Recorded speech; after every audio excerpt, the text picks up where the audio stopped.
Welcome back to another video on the channel, guys. My name is Wizzite, and today I'll be giving you hints and tips in H1Z1 King of the Kill for the Ar15. Now, learning the recoil is a massive part of this weapon. Before we get into the video, though, in the description is a giveaway. Go ahead and get yourself a free skin, guys. It's fast, free, and simple. Also, turn on notifications so you never miss a video. That bit's important. There's also a link in the description which will show you how to do that, or I'll pop an image up on screen.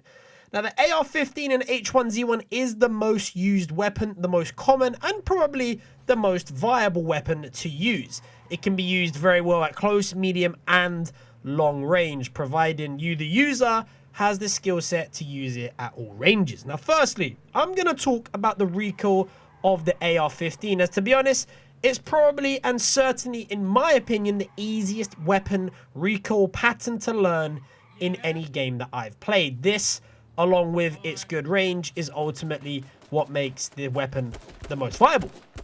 I just want to say also, guys, a little side note is a like on this video would be super appreciated, as it helps other people find this video, and share it with your friends so they can get better as well. Now, the recoil pattern is left to right of dead center, but this doesn't mean you can spray your weapon when in a gunfight, because it's left and right. You want to fire your weapon and pace your shots most of the time. The most part is quite important. Now, when in a gunfight, guys, your AR will reset its recoil, meaning it's back to dead center. The key to this weapon is learning the exact time to fire another bullet and keep repeating that exact time. This will mean you will always fire exactly where you want your bullet to go, meaning exactly where your recoil will be. Now, give it some practice. Jump into a game and fire rounds at a wall or a tree. Your bullets should all hit the same spot like you see here. Now, if you do spray your shot, like, I mean, don't get me wrong, you'll spray a shot when somebody's running across a field, don't get me wrong, but if you spray your shots, they will be in a straight horizontal line and look something like this. Now, combine this tapping technique with the Ar15 with the guide I uploaded on how to learn the bullet drop of the Ar15, which I will leave linked in the description box for you guys, so you guys can go and check that out. You guys will literally be golden. The recoil pattern and the bullet drop, you guys will be set for craziness. Now, that's not all you want to learn, though.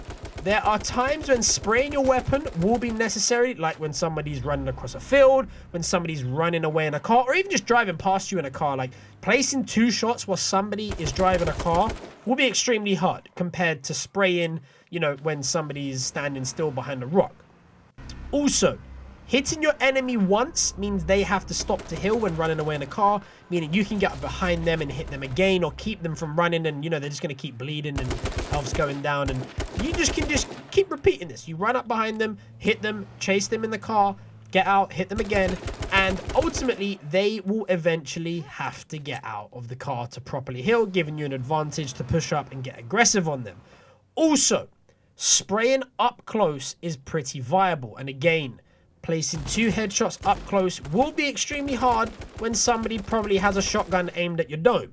Going first person by pressing T on the keyboard is always a very good viable option when rushing or storming a building, or when somebody's behind a rock or a tree.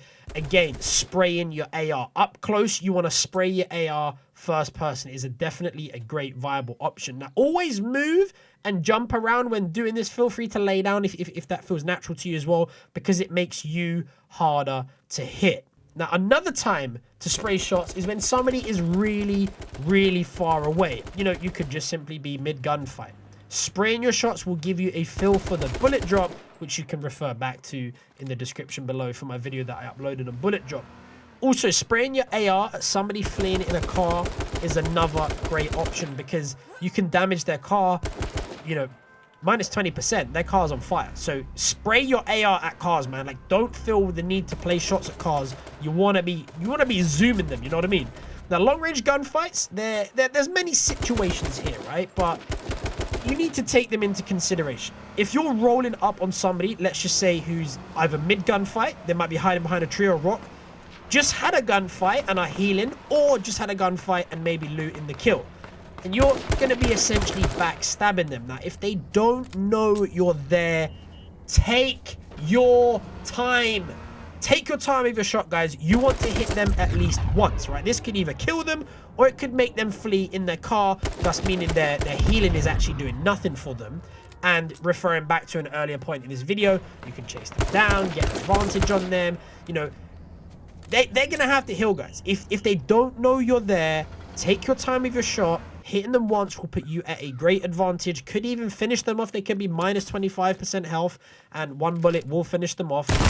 Take your time, guys. It's very, very important. Now, mid-range gunfights is where you want to control your recoil. This is the most important place when you want to be controlling the recoil. These are where most of the 2 taps happen.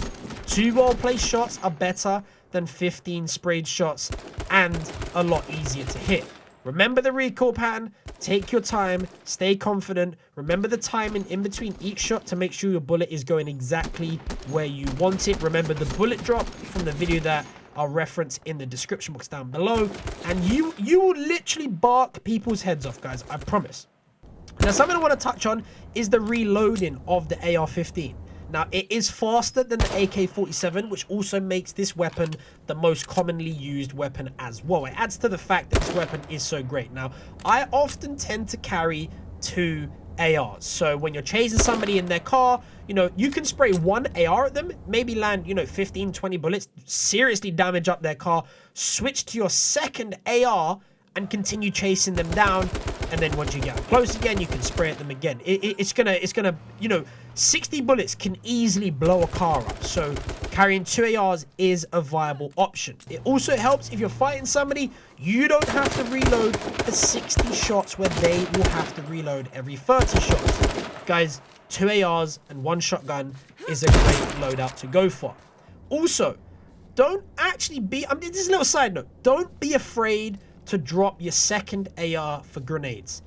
Everyone carries an AR, so when you kill the next dude, loot his and take his and use his AR. You know what I mean? Drop the gun, use the grenades, because you holding 2 ARs when you could hold 1 AR and throw a grenade could put you in the position to win that gunfight, and you can just take his AR once you kill him. So, guys, they are my tips for the AR-15. I really hope that I didn't miss anything fundamental out. If I did, I'll be sure to do a V2 on the AR-15 or like an episode 2 for you all. But I'd love to know if you guys need any hints and tips. Let me know in the comments down below if there's any videos that I could make for you guys. And, you know, maybe we can start a discussion down there, and I can continue making these H1Z1 guides for you guys. So just let me know in the comments down below. Thumbs up if you enjoyed the video. Subscribe for the next hints and tips video here on the channel. My name has been Wizzite, and I'll see you guys in the next video very, very soon.